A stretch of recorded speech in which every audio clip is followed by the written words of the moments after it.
The Gosselin family from Jon and Kate Plus 8 seemed picture perfect on TV, 8 kids, a sprawling house, and charming chaos.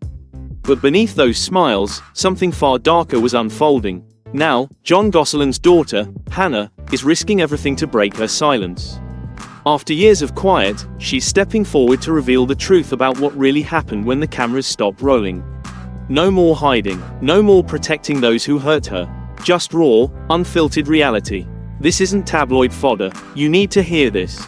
From secret journals to courtroom battles and a carefully controlled media story, this video unpacks everything Hannah has exposed, and why it matters now. Kate forced him to choose sides.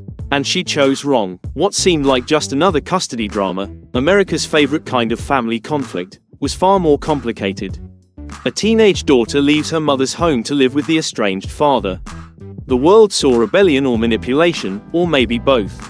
But it wasn't what it seemed. Years later, one of the Gosselin kids is finally breaking the silence, not with gossip or accusations, but with something much harder, the truth. It didn't make headlines. It didn't go viral, but it changed everything. Hannah is risking it all to tell you what really went down. And once you hear her side, you may realize how wrong we were, about her, about him, maybe even about Kate. Because behind closed doors, the question wasn't why she left. It was how she stayed so long. You must understand this, Hannah didn't abandon her family. She escaped the version of it that was breaking her. She didn't run away, she ran toward the only parent who wasn't screaming. What you never saw on camera was far worse than you imagined.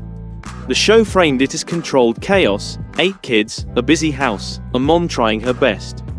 But what Hannah remembers wasn't chaos.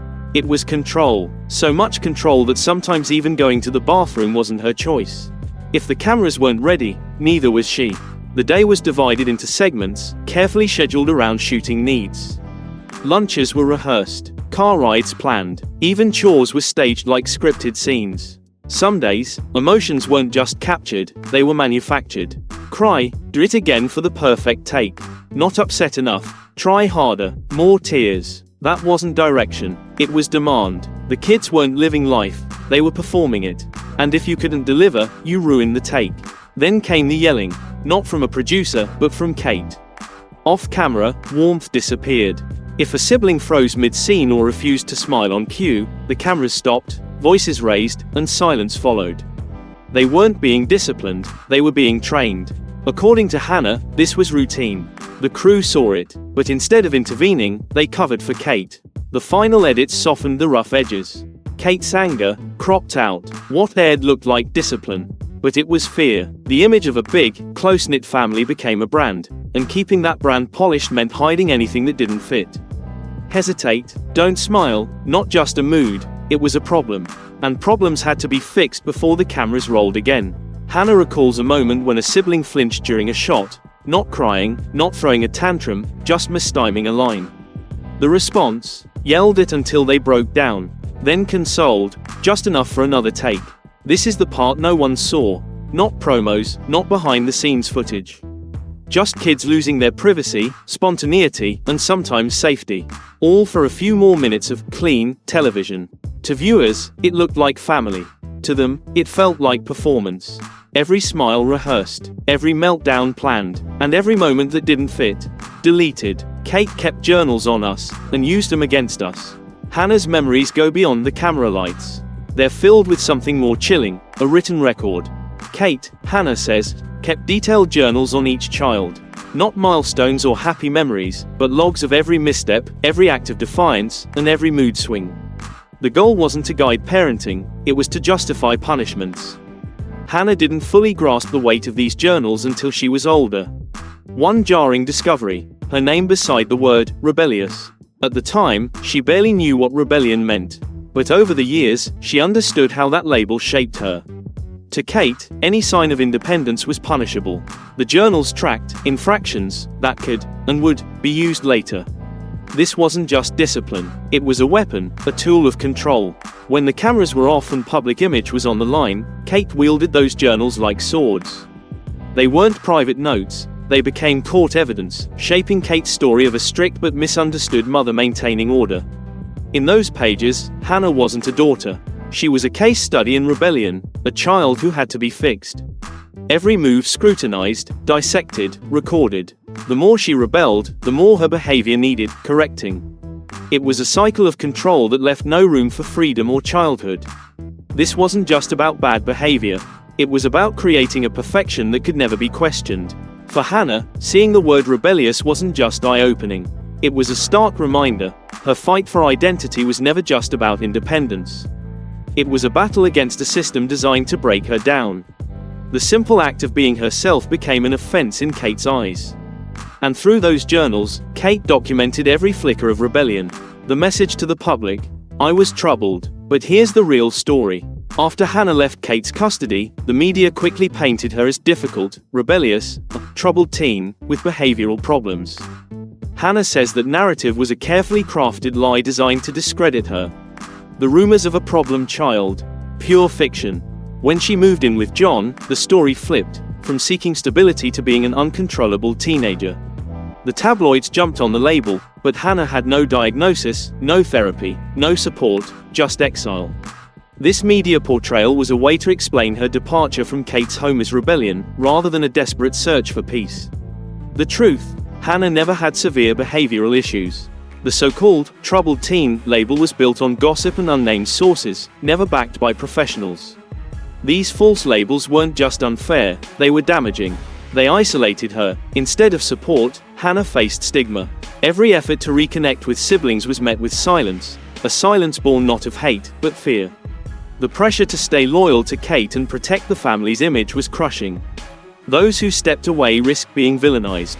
So Hannah had to navigate her new life alone, while the media painted her as unworthy of sympathy. Her truth is simple: she wasn't troubled or difficult. She was trying to survive in an unbearable situation. After leaving Kate's home, Hannah reached out to her siblings. What she found wasn't distance, it was silence. Long, deliberate silence. One text after weeks said only, "I can't talk about this. Please stop." No conversation, no memories shared, just a shutdown. Hannah now believes this silence is manufactured. Some siblings remain under strict NDAs or verbal warnings, told never to discuss family matters. Kate's team allegedly used gag orders for years, keeping household secrets locked tight. Even babysitters, staff, and friends risked legal threats if they spoke out. This climate of fear wasn't just behind closed doors, it surfaced in public too. One unforgettable moment came during a Today Show interview with Kate and her 13-year-old twins, Maddie and Cara. What was meant to be a light-hearted family update quickly turned tense. When the girls hesitated to speak, Kate snapped, "Maddie, your words. It's your chance. Spit it out." Maddie, visibly uncomfortable, replied, "Mom already said everything." Even host Savannah Guthrie later admitted the moment felt unsettling. To Hannah, moments like that aren't just awkward, they're familiar. She believes the pressure to present a happy, unified front, no matter the reality, was constant in the household.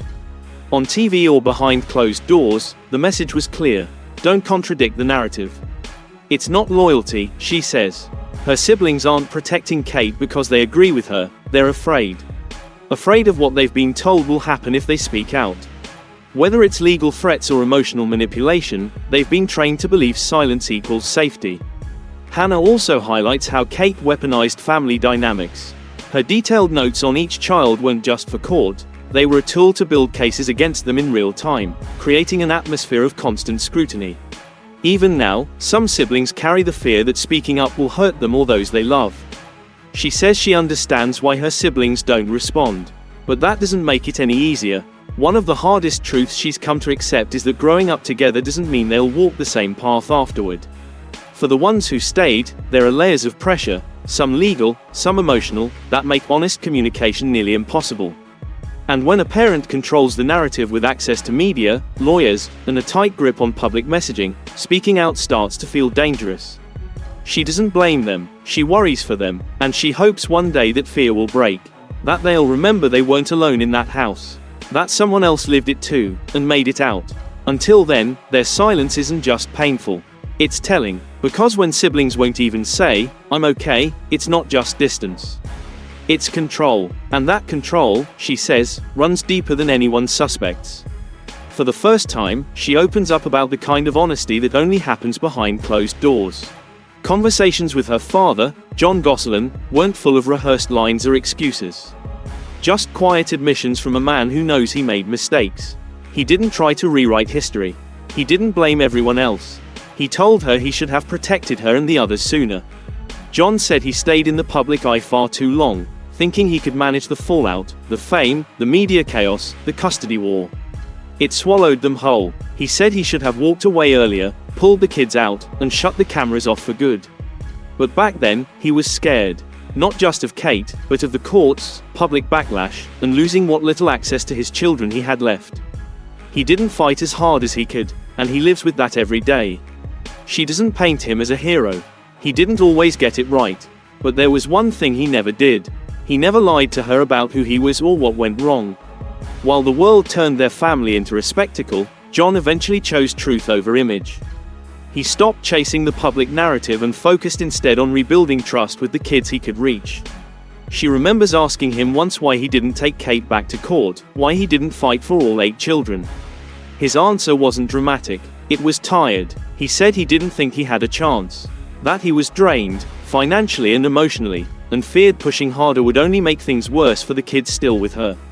She didn't like the answer, but she respected it. It was real. Their bond today isn't built on perfection. It's built on those honest conversations. On seeing that he regrets not shielding them sooner, not stepping in when the red flags were waving. He admits he should have known better, but he also recognizes that what he did, showing up, listening, telling the truth, was a start. When she compares the silence she got from others to the transparency she found in him, it's clear who tried to make things right. He's not perfect, she says. Didn't lie to me. And after everything, that honesty became its own kind of protection. Maybe not back then, but definitely now. She doesn't flinch as she recalls it. Producers looked away as they broke down.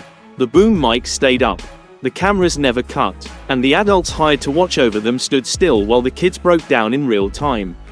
Emotional meltdowns. Punishments behind closed doors. Even moments of physical discipline. It all happened within arm's reach of the crew. And still, the red recording light stayed on. She remembers the cold professionalism of it all. How camera operators would reset for the next wholesome scene just minutes after a child had been disciplined or humiliated in front of everyone. One moment, they were crying in a bedroom. The next, sitting at the kitchen table pretending to laugh over pancakes. No one asked if they were okay. No one told the director to stop. They just watched, and kept filming like it was normal. What hurt more than the punishments was how the show framed what came after. It wasn't documentary transparency, it was staging. Any signs of conflict were edited out, replaced with B-roll of hugs and birthday parties. The producers weren't neutral observers. They were architects of a false reality. She says she tried to pull away, to opt out of filming after punishments. But it didn't matter, the schedule always came first. They'd say, "We just need 5 more minutes," or, "We won't use this if you don't want us to," she recalls. But they always used it. And if you said no too many times, it was seen as an attitude problem. Even the house didn't feel like home. Lighting rigs in the kitchen. Set call times on weekends. Every room shaped to maximize camera angles. She describes it as living in a dollhouse they didn't control. The walls were thin, not just physically, but emotionally. Everyone could hear when someone was crying. But no one came to help. Not the producers. Not the assistants. They were all part of the production. What viewers saw as charming family chaos was, behind the scenes, a carefully manicured illusion built on silence and compliance. Her voice tightens as she delivers the final verdict. This wasn't reality TV. It was a prison set. And the people who were supposed to protect them, the producers, chose the shot instead. No adult yelled, "Cut." No one ever said, "That's enough." She's finally telling her truth. "I'm risking it all to tell you the truth. It's time. People think I ran away. I didn't. I ran to the only parent who wasn't screaming." That's how Hannah Gosselin finally broke her silence. Not in court. Not through lawyers. Just her voice. Unfiltered. It wasn't a dramatic custody battle or some tabloid headline. It was something far more devastating. The quiet truth of a daughter pushed to choose, and punished for choosing wrong. For years, the public believed Jon Gosselin had pulled Hannah away, twisted the story, maybe even manipulated her. But that's not what happened. Hannah wasn't stolen. She wasn't coached. She made a decision, one that took years to build, and seconds to execute. And that decision was survival. By now, the picture is clear. Life in Kate's house wasn't just loud or energetic. It was rehearsed. It was fake. Jon didn't swoop in. He didn't pull her out. He was just there, steady, waiting, and finally visible when she needed a way out. He didn't become the villain or the hero. He became the only option that felt like breathing again. Leaving Kate's house didn't just mean a change of address. It meant giving up nearly everything she knew. Leah, Joel, Alexis, Aiden, Maddie, and Kara, 6 siblings she grew up with under the same roof.